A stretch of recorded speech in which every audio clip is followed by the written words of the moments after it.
How can we move beyond box ticking and buzzwords to build school systems that genuinely support mental health, inclusion, and safeguarding? Dr. Adam McCartney has spent his career answering this very question. As an educational psychologist and national training lead, Adam is helping schools and services across the UK become psychologically informed, trauma responsive, and fit for the real world pressure they face. Today, he joins us to talk about how we can create systems that don't just function, but care. If you are caring for someone else, whether paid or unpaid, and no matter how many hours you do it, did you realise that you may be missing out on thousands of pounds of discounts for things that you may use every day? The Able to Care podcast is proud to be sponsored by the UK's #1 carers card. Started by two best friends who recognise that carers deserve better and are 100% committed to helping to change the lives of all carers and bringing them together as a strong community.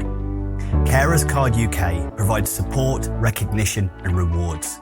It offers reassurance by providing an ID card that helps access emergency information when needed, while also unlocking discounts, a wellbeing hub, a carers circle tool and a community through their app. All of this for less than the price of a box of chocolates a year.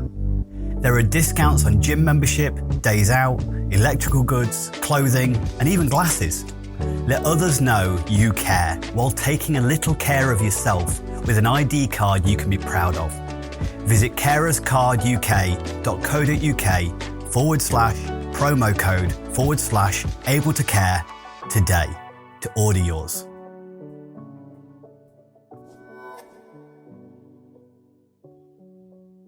Welcome back to the Able to Care podcast, where we explore what it really means to create systems of support that work for everyone, especially those facing the greatest challenges. I'm your host, Andy Baker, and today I'm joined by Dr. Adam McCartney, an educational psychologist and national training lead with extensive experience across education, social care, and fostering. Adam's work focuses on transforming the way schools and professionals think about safeguarding, trauma, behaviour and belonging. He doesn't just talk about mental health and inclusion, he helps leaders build structures that embed them into their everyday practice. From training safeguarding leads and deputies to advising on whole school strategies, Adam's work bridges a gap between big ideas and practical implementation. In this episode, we'll talk about what good practice really looks like, how systems become psychologically informed without becoming overwhelmed, and why belonging is at the heart of it all. So, Adam, thank you so much for joining me today. It's really nice to meet you. Very nice to meet you and happy to be here. Very good. So obviously it says there you've sort of worked across education as well as fostering and things like that. What have you seen kind of as a common thread that makes support systems kind of really work for children and young people? When it works, it tends to work obviously when the adults are highly invested in it. And where I see that best is those teachers and social workers who completely buy into the nurturing system. And that's most prolifically seen in the earlier part of education. Your reception teachers, your early years teachers, your key stage 1 teachers. And as the pressures change in the education system, that starts to get stripped away. You don't have to look nationally at the statistics. You're much more likely to get excluded from school in secondary school than in primary school because they focus so much more on the nurturing side. And that's one of the trends I've seen over the last 10 to 15 years. And it's a trend that it's increasingly getting worse. The number of children who are considered EBSA, mostly basic school avoidance or non-attendance, depending on whichever acronym you prefer, has gone up fourfold in the last 10 years. Double in secondary schools is up to 30% nationally. And although you look at things like PISA rankings, international comparative scores, England and the UK is climbing, but they've climbed 10 points in 10 years. So they've gone from 23rd to 13th in reading, I think. But at what cost? The argument is your education system feeds into your economic system. And when you have a workforce that has mental health problems, your productivity halves. So what's the point of it all? We need to rethink education as a therapeutic system not as a outcome productivity system. Yeah, couldn't agree with you more on that. That's 100%. And I think it seems such a shame, doesn't it, that workplaces are definitely sort of moving in this mentality, like taking away from education. Most employers and things like that are much more aware of mental health, psychological impacts. We've got mental health first aid now and things like that. But schools are still working on this high level of kind of outcome based focus, aren't they? Absolutely. And a lot of my work looks at where those tensions lie in the systems. Obviously, the headlines are things like 1 in 3 teachers will leave school, and they will most often cite behavioral issues. But underneath that is a child in distress, and that system isn't meeting that child's needs. And these are arguments we've heard over and over again. But what is the solution? You can't just say you should treat that child differently because that teacher is also suffering. The system is impacting on them. So, what does that balance look like? And I've dedicated my work to trying to figure out what that balance looks like. And, I've gotten it right in some places, and other places it needs improvement. But ultimately, it needs it needs a systemic shift across the board, seismic shift, if anything. Yeah, yeah. We've had quite a few guests on talking about quite a similar thing, and there's a lot of passion around this. There's definitely people who are in the industry or around the industry that thoroughly kind of get this. One of the things, obviously, the buzzword, and within my kind of introduction, I mentioned about the buzzwords, and trauma informed is one of those kind of. And it is a bit of a buzzword at the minute that organizations are kind of going, oh, that's another box that we've got to tick a little bit to kind of show. And I've spoken with a few of my guests about, I think some places gone, oh, we did a half day on trauma. Therefore, that's it. We're now a trauma informed school. But from your point of view, what do you feel trauma informed practice actually means within education? I think it's not just those buzzwords. Relational approach is another buzzword I hear a lot of. I remember working once with a school to rejig their behavioral policy to be a relational policy, and I had to have a long sit down with their Senko because she developed the policy. And I said, I looked at your old policy. All you've done is changed behavioral to relational. It's it's not helpful. I think, like most of these things, it's about informing the staff first of what the knowledge looks like. But there's deeper issues. A lot of my research looked into roles and identities of professionals and the impact that has on their practice and how we manage the tension within interacting systems. My work focuses heavily on schools at the moment, but I've worked with social care as well. And when you're working with individual professionals, you have to recognize that they have entered this profession for a reason. What is their identity saying? And how, as you being a collaborative professional, can make that happen? So my focused research was on managing the tensions within problem solving within children who had autism who were at risk of exclusion. And you'd think you'd get into the details around what provision you need to put in place for that child. It turns out most of the professionals already know it. It comes out very quickly: child strengths, child led, a few very specific autism ones, but very much where's the child at and where do they need to go? Where the difficulties lie is in how to get those professionals to coordinate. And quite often, what was coming out of the research was that's not my role. I'm not doing that. So, how do you get them to do that? And a big chunk of it is validation. How do you validate that person's journey up to this point, someone you may have only met, to get them to be more collaborative with you and willing to step outside their comfort zone? We also came across professionals that were highly specialized and those who are more generalists. So within the health realms, the generalist professionals tend to be your pediatricians. In the education sector, your generalists are your educational psychologists, people like me, your Senkos, but you also, although they do bridge the gap with health, your speech and language therapists tend to be a bit more specialized. Your advisory teachers tend to be a bit more specialized. And it's supporting them to step outside their comfort zone and look at where is the capacity. Say there's four professionals sitting around the table, and to combine, they have the capacity to give 6 hours in total a week to this child. How do you maximize that 6 hours so that they're not just repeating the same work? To say the speech and language therapist has more time than the ed psych, that they're given 3 hours of language work that isn't necessary. Mhm. So it's how do you navigate those, and that only happens in the room. So a big chunk of this, I think, is how to get professionals to work together to learn from each other.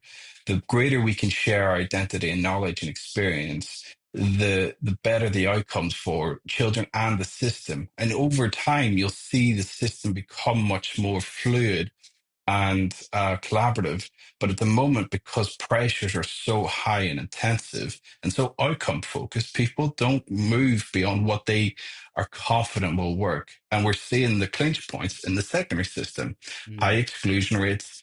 But at the same time, we're seeing literacy and numeracy increase. Mm. So you could argue the system's working, but only on a superficial level. Yeah, and again, it's you mentioned it a little bit earlier. As far as the cost on the system is actually the one that's the major mental health crisis, and people struggling to kind of maintain momentum and well-being past school into adult life because of these Hmm. pressures early on. Definitely, you can see that kind of there isn't a resilience, as emotional resilience, psychological resilience across the board, that's definitely impacting. There's some really interesting things you said there. I really like the going back to that, really understanding individuals' kind of roles. Most teachers get into the job, or most caregivers get into the job because they care, or they want to improve education, and they want to kind of make a difference. There does seem to be this. I've come across a lot of defensiveness from schools and teachers and stuff like that. I'll give you an example. We've just completed a bit of a training course. One of the learners is a teacher. She's gone back to kind of pass this training course out. It's a trainer course, and immediately come across some resistance of going, well, these kids behave in my class, but all the other teachers are kind of struggling, and it's that mentality of kind of like, well, that's not because you're necessarily managing it right. It's because basically you're shifting the problem, because you may be Mm. going highly disciplinarian, which means that they're too scared to act out in your class, but it's just making the resilience, the well-being is not improving. So it's then being acted out in other areas. And I think that's something that this teacher who's done the course is like, going, no, how do I overcome this? How do I overcome this resistance that I suppose it's an old blame mentality almost, isn't it? Going, well, it's not my fault as Mm. far as what's not working and where the children's well-being is. Is that part of what you're referring to there, as far as going back to those basics of Absolutely. roles? Yeah. So, I mean, was it a Senko that went on that training course? No, it wasn't. No, it was a secondary school teacher, which is really positive Yes, to that try is and very positive.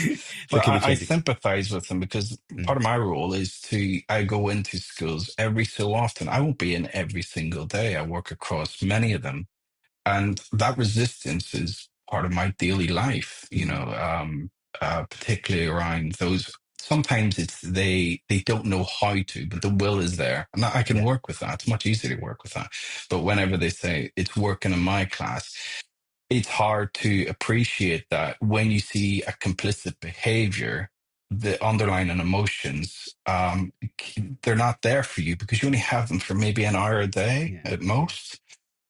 So for that teacher, it's giving them the opportunities to collaborate with other teachers and starting to see what that journey looks like for that child, particularly, in secondary schools. Everything's so siloed within secondary schools.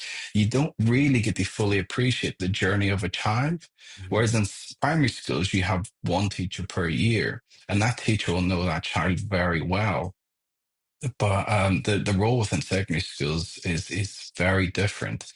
And I see on Instagram, some principals putting up posts around trying to be very protective of their staff. And I get that. That's an important thing because obviously high turnover is another impact of this.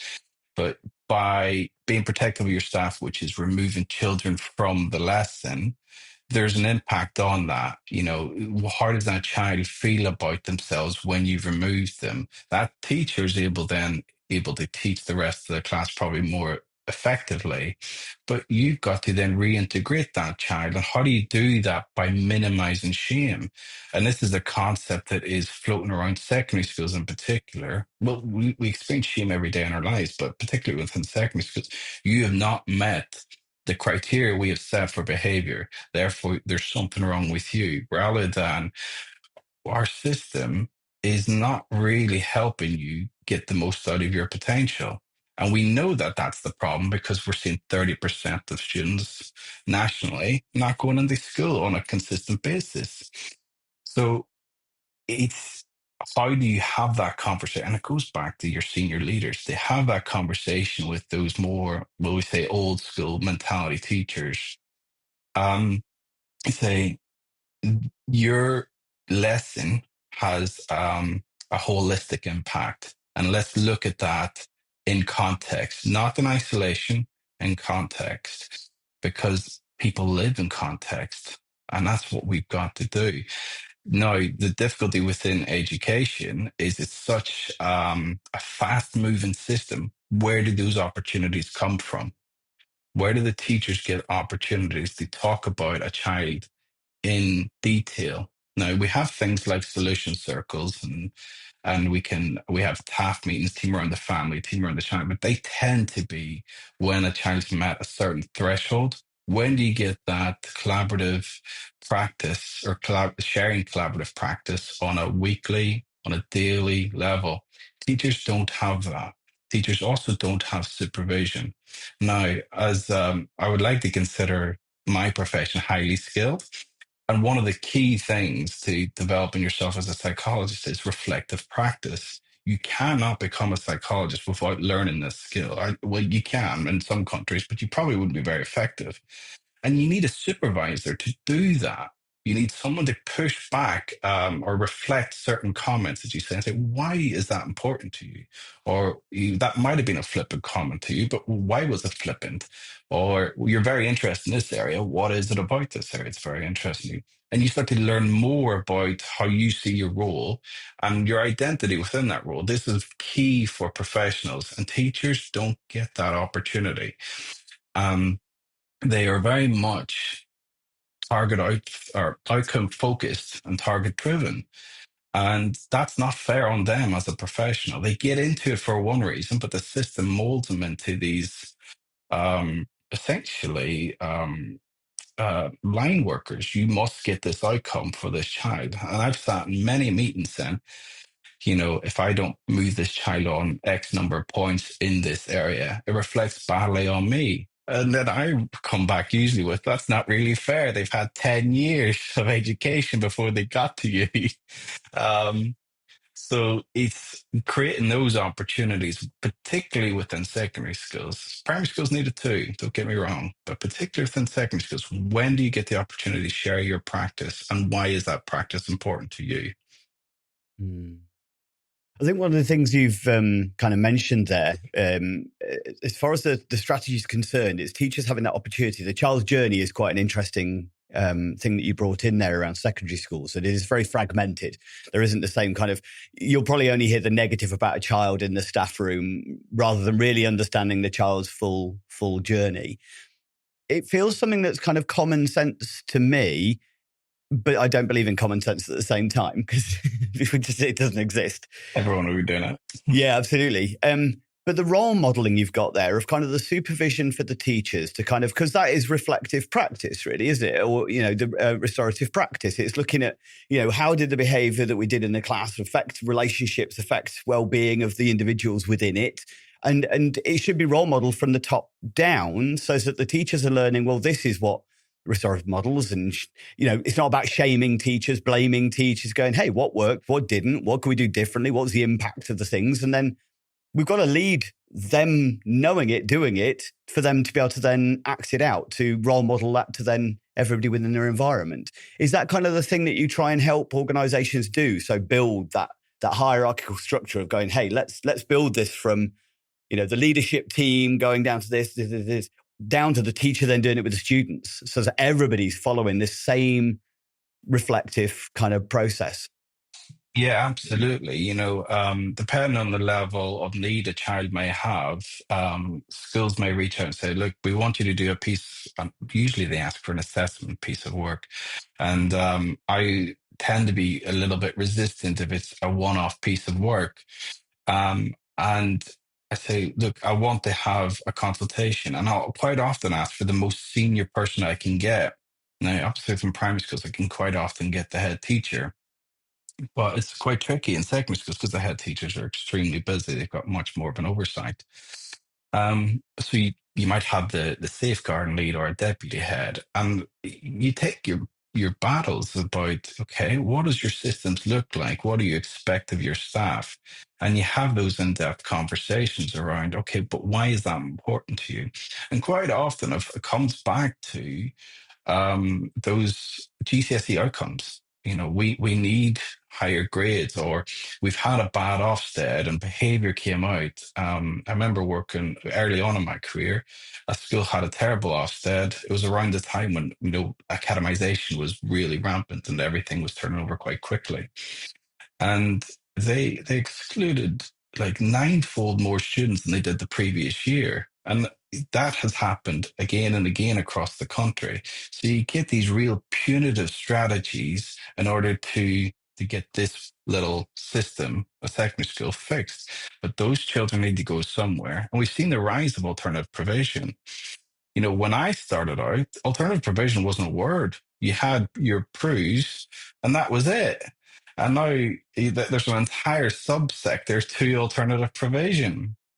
And yeah, so the problems get moved on. And I think you absolutely need to start building in systems that work on retention of these kids, not the moving on, these managed moves, these moving them on to alternative provision.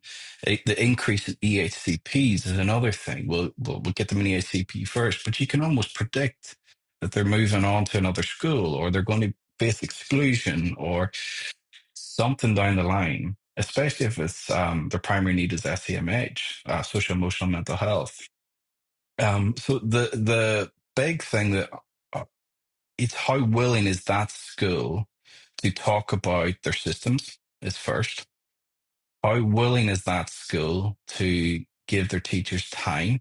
How willing is that school to reduce the more bureaucratic demands on teachers? So your things like lesson plans, those types of things that take up a lot of time, but their outcome, their usefulness is questionable. And those are the schools you work with. And what you hope in the long term is that they become a beacon for best practice in that area. So when I worked in a local authority in the south of England, they had one school that was very much that, and that school became the hub for all the other secondary schools, and they were very willing to host training events, and they were very willing to share their practice. I think they even shared some of their stats and things like that. So they were very confident on their relational practice. But sadly, they are the exception to the rule. I've not seen it too often across the board.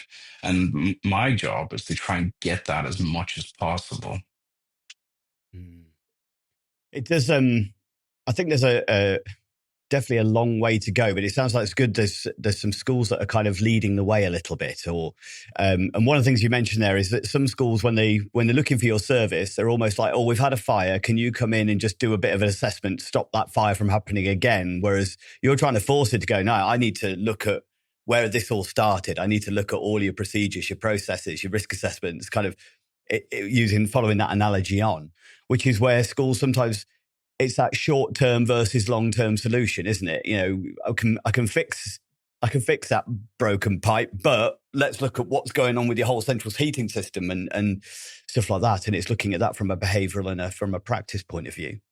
So as far as psychologically informed schools, what is good practice for you, or what do you try and encourage?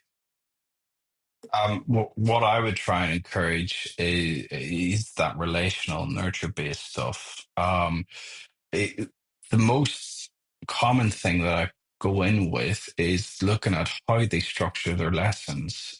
Two things that I come in with is what is the routine and what sort of visual communications are you using? So we know that children develop their language skills in many different ways, but the education system is really much focused on the phonetical side of developing language. And one of the things I say is if you've got a year 6 child who is still doing phonics, the chances are he's usually a he, but sometimes a she, they're not going to get it. Let's try something different. And we have other strategies, like there's the morphological approach, there's which links to this, the whole word approach. Let's teach them the basics so then that they can then at least enjoy reading and move on from that. Whereas if you just keep banging the same drum, they're going to opt out of education. And you don't want that because it leads to, as we just previously discussed, exclusions and things like that. The other thing that I would talk about is emotional check-ins for the whole class. As a given, one of my schools in a more deprived area of a local authority, high rates of violence and crime in that area, they implemented an emotional check-in at every single transition. So they would say, okay, in this corner, if you're feeling this emotion, these are the strategies we use. In this corner, if you're feeling quite angry, there'll be an adult there to talk to you about it. If you're feeling good, get a drink of water or eat a snack or just, read a book for 5 minutes. Those sort of strategies at every significant transition, just to allow those kids to, one, reflect on how they're feeling, and two, to give them that moment just to go, okay, we're having a little break here. We can take a sigh. And for those kids who don't quite understand what their emotions mean to them, they're getting all this visual information and adult direction about how to manage this. So I was feeling quite angry in that maths lesson. I'll go and talk to the adult. I don't know why I'm feeling angry, but I am. And the adult's able to say, well, I seen you struggling with long division. Maybe you were feeling like you weren't as good as the other kids. Oh, you're right. And then the adult can go, that's okay. We can help you through the next time. Not only does that kid feel good and more regulated, that adult now knows next time I'll check in with that kid quicker. Uh, it's just all those little strategies that really help structure a school day for those kids. And now, obviously, at secondary school, it's going to look a bit different, but doesn't mean it needs to go away. It could be, they have much more greater access to technology. They could be sending messages to their teachers, so they don't have to share it with their peers. But they still get that emotional check-in. And I think that's one of the big things that needs to happen moving forward is these just little emotional check-ins that just take the stress out of learning for children because it's a long day for them. They got to go in 5 days a week. And I think it's very easy as adults to forget what it's like to be a kid.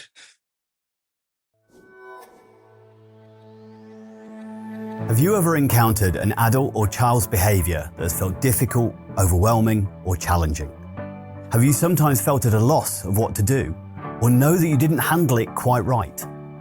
People are complex and unpredictable, and their behaviour can be like the weather. We've all made the mistake of looking out the window and feeling safe to wear shorts, but 5 minutes later wishing for an umbrella. What if, like a weatherman, you understood how humidity, temperature and pressure all come together to cause the weather, allowing you to better prepare, predict and respond and prevent ever having a picnic ruined by a thunderstorm ever again? My book, called Targeting the Positive with Behaviours that Challenge, helps you to become the weatherman of behaviour. It provides you with a toolkit to increase competency, confidence, resilience and empathy, so you feel more assured about how to respond to distressed or dysregulated behaviours in others, including those affected by trauma, mental health, neurodiversity, learning disabilities or dementia. Build better connections, achieve de-escalation and improve outcomes for yourself and those you engage with my celebrated 6-stage target model, a step-by-step process to reduce distress for everyone. Discover my empowering, person-centered guide in Targeting the Positive, written by me, Andy Baker, available from online bookstores worldwide. Find a link in the description and order today.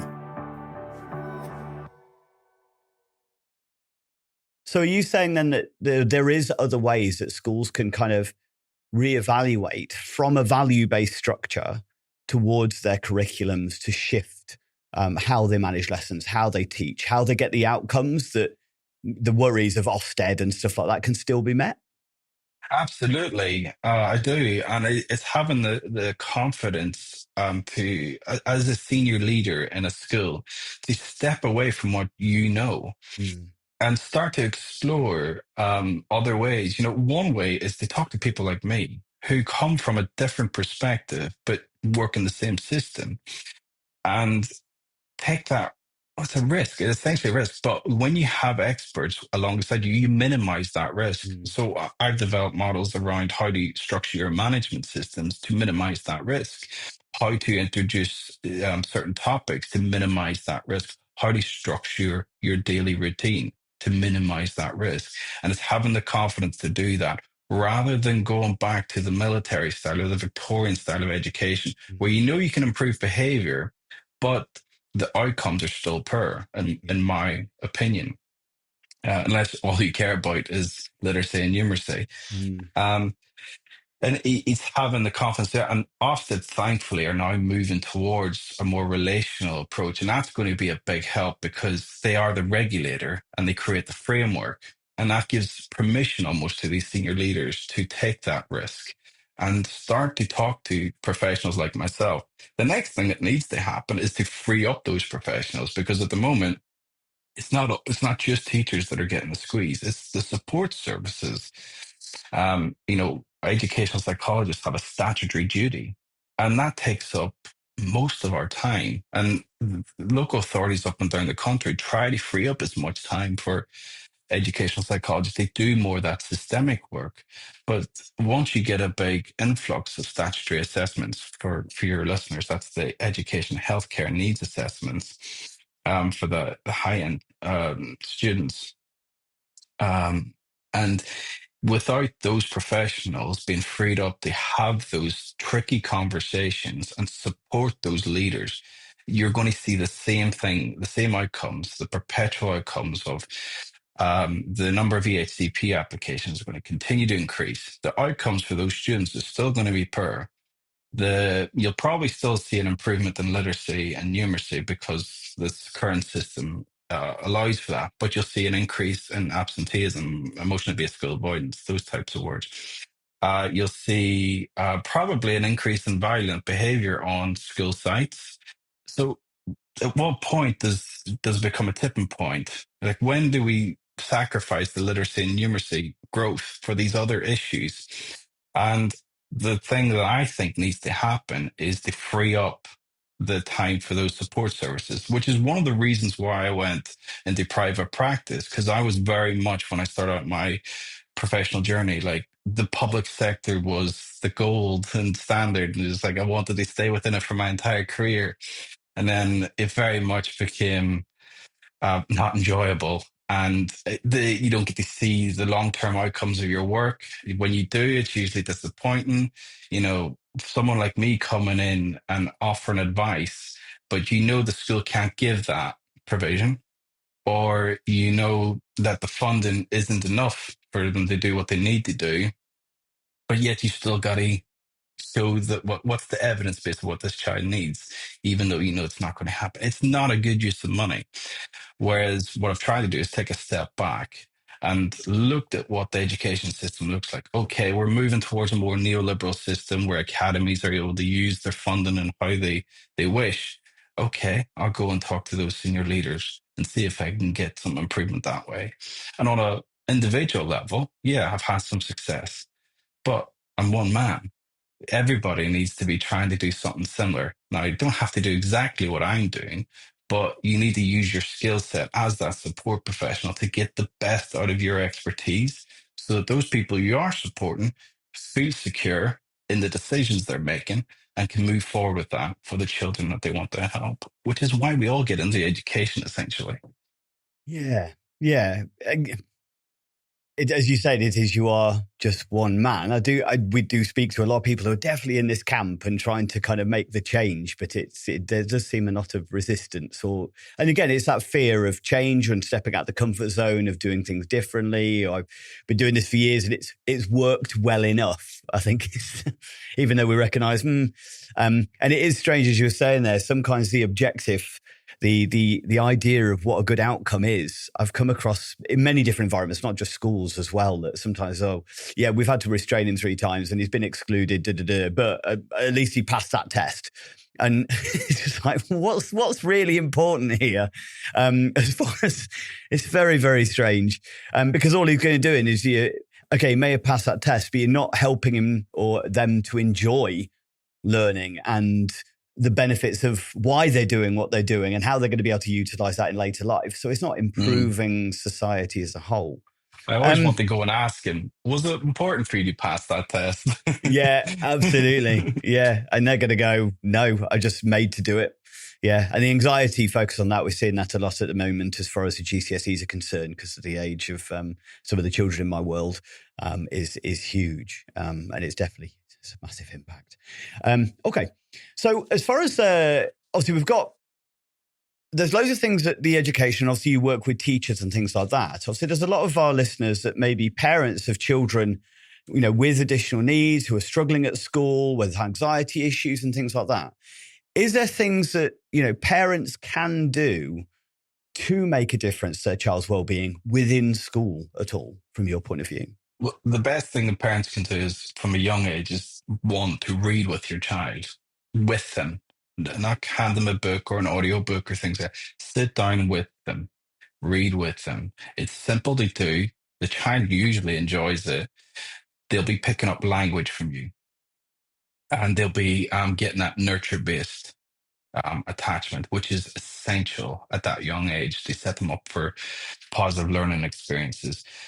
But when things start to go wrong within education, the most important thing is to keep that collaborative mindset between home and school. The worst outcomes tend to be when there's a divide between how parents perceive schools' efforts and how schools view parents. They might see them as barriers or opposition to what they're doing. And do you remember at the beginning of our conversation, I said about that framework of how professionals work together about their roles and identities? It's about that same structure. How can you validate each experience that parents are having, as well as what the schools are having? So sometimes the common example is we see at home, we see this behavior and it's very challenging. At school, we don't. And then the classical thing is, oh, they must be masking at school. And schools are getting better at this, but they used to be. They said, "Well, we don't see those problems, therefore we're not going to engage with your issue." And the schools are getting a bit better at that, and that is having an impact because that parent feels seen and heard. And when you feel seen and heard, one, it mitigates the amount of shame you experience as a parent, which for any parents listening, they've experienced loads of it. um, And it allows them to be more willing to engage with that. And it allows them to hear harsh truths. So it might be, we need to do this very tricky thing to support your child's attendance or support your child's literacy development. And we need your help to do that. By feeling seen and heard on both sides of the debate, you get a lot further. So I'd say that is probably the best thing to do as a parent. One, read with your child. And two, when you want to scream at your school, try not to. Look at the collaborative side.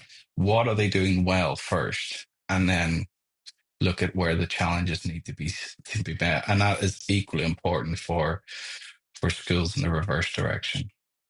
Yeah, I think I've empathized with schools on this, and I've supported a number of parents to go through this process where they've been raising a meeting around, the school not quite meeting their child's needs and, experiencing. And there's a lot of parent shaming that does happen, not just from schools, but, systemically to some degree, as you've already mentioned there. And I do try and encourage parents, you've got to act like your child's advocate, but try and remove slightly the emotion that you feel to it. Because I think it's so easy for schools, and maybe I'd be the same if I was in their shoes, of just a parent coming in, kind of, as you say, shouting, screaming, getting emotional, getting defensive. That this is a case of it's easy to blow off as just, look, just another emotional parent, rather than approaching going, what if I was this child's lawyer? How would I approach this? You know, how would I dress? How would I attend? So I just coached somebody in a very similar thing. So we created and worked together to create a full meeting agenda. And she called the meetings. So said, so don't let the head teacher take it over. It's your meeting. You've called them. They've been very courteous to allow you to use their school for that meeting, and courteous to attend. So go in with that attitude. Thank you so much for letting me use your space, and thank you so much for attending. I've got a number of things to cover today, so let's start here. And I said, you run that meeting, and you take control and act like a professional. But in exactly as you said, that very collaborative, we're having some challenges here. Things don't seem to be working for my daughter. So let's see what we can do and work together to improve these outcomes. And it was a very different meeting from what everybody was expecting, I think, including the I local love authority. that. They're going, oh, flipping it. That was a bit different from the usual meetings we have. And rightly so. One empowers that parent, allows them to set the agenda. By setting the agenda, they automatically feel heard. Mm, And I'm guessing the outcomes of that meeting, everybody felt a bit more accountable, and the actions actually happened. yes. So that was a lovely bit of coaching. Well, she does it herself as well, but it was just getting to, she was in that, she's very good at what she does, but it was in that emotional parent headspace, and everything that she knows professionally was kind of going out the window because she was in angry Hmm. mum mode, which is completely into protective lioness mode. Do you know what I mean? Which And is that's completely understood. understandable. And just to elaborate on what you were saying, the other thing that parents can do is they still have that positive language around the importance of education. So although Mm, you may be having a difficult time at school, quite often the children I see with emotional resilience, I quite ask them, do your parents talk positively about school? The mm, ones that are very much, I can deal with stuff, say, yeah, they do. The ones that are like, I can't deal with stuff, say they don't. yeah. So that's another aspect of it. And I suppose that's the curse of being a parent is you quite often have to be careful about what you say to your child, even though you want to just tell them your perspective in its entirety, but it's Yeah. not always what's best for the child. Yeah. And I think obviously there's many parents out there as well that, you know, school wasn't necessarily a nice place for them either, as far as, you know, Hmm. this isn't a brand new thing, this kind of attitude around schooling. And although it's become more dominant as far as the outcome focus, there's a lot of people who didn't have a good time at school who are then trying to encourage the importance of education to their children who are having a miserable time at school. You mentioned earlier about reading with the child, but there are some parents out there who struggle to read as well, and that can create all sorts of problems. I think there's Hmm. some amazing tools now as far as you know using audiobook. Get the book, get the audiobook, read it together. You know, Yeah, to kind of help, or use AI to kind of create. yeah, Hey, can you create a simple story here that I can read? And you can do it at any kind of level yeah. and stuff like that. It's Or amazing. So even if, reading it is that far down the line that it creates too much anxiety in the parent, you use Audible, yeah, use Read Aloud, and you might want to like, okay, we'll get the text to read to, or get the computer to read this first, and we'll both read it together, and then you'll read it on your own. It's still a much better outcome, although it takes a bit longer. You're doing the same nurturing journey that that child needs. yeah. So, yeah. So yeah, that's a very good point you raised about some parents can't or struggle to read. Yeah, I mean, but that's where hopefully those parents, or ideal world would be, they would also get some additional support to kind of go, hey, well, we'll help you with this. We'll, you know, Mhm. providing from the base up, but that's probably a long way off. Getting into a utopia at that point. Okay, so what changes would you most like to see in how schools and services are supported to manage things like trauma, mental health, and behavior systemically? The Fundamentally, we need to look at how support services are structured. They are too hamstrung at the moment. They can't get in quick enough. They don't get to do the same level of support work that they used to, and it means the teachers have to take on more and more. When I started out, you quite often find advisory teachers and even speech and language therapists working alongside teachers. I don't hear that as much anymore. My role as an outside needs to be more targeted towards the systems levels and supporting leaders and how to make tricky decisions. That doesn't mean that we step away from that individual role, but that becomes not the exception, but it becomes less frequent because at the moment we're doing too many assessments with very little impact. It needs to be high impact assessments. So where all those other support services can't figure out what's going on for a child, we then come in and look at it. And the beauty of that is means you have high quality professional involvement before we get involved.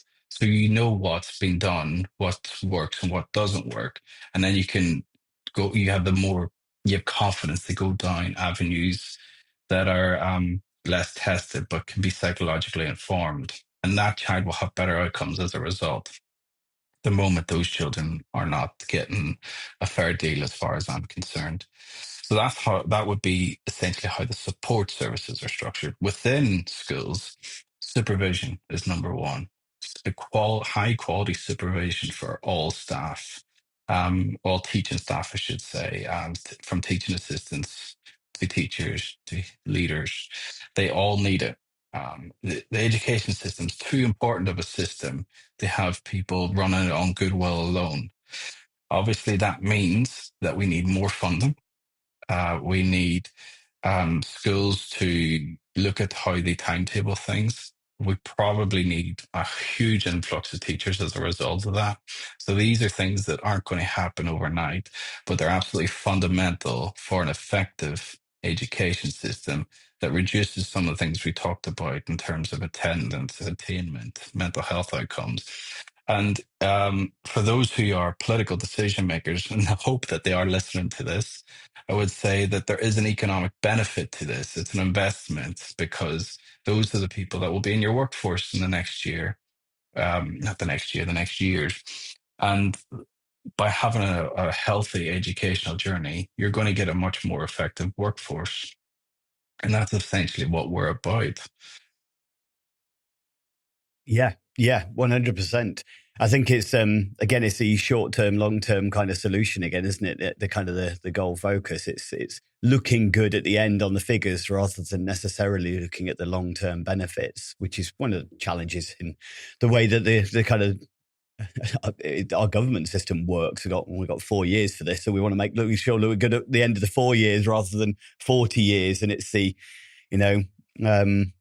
I love the philosophy of the kind of the person who genuinely cares is a person who plants a seed of the tree they'll never enjoy the shade of, and it's that kind of like it's the long term benefits of this that may have to be sacrificed of how good you look in the moment to how in years to come you'll be looked back on and go, hey, actually you changed everything by being brave enough to do that. And there's a lot of courage required to, I think, change this system big time.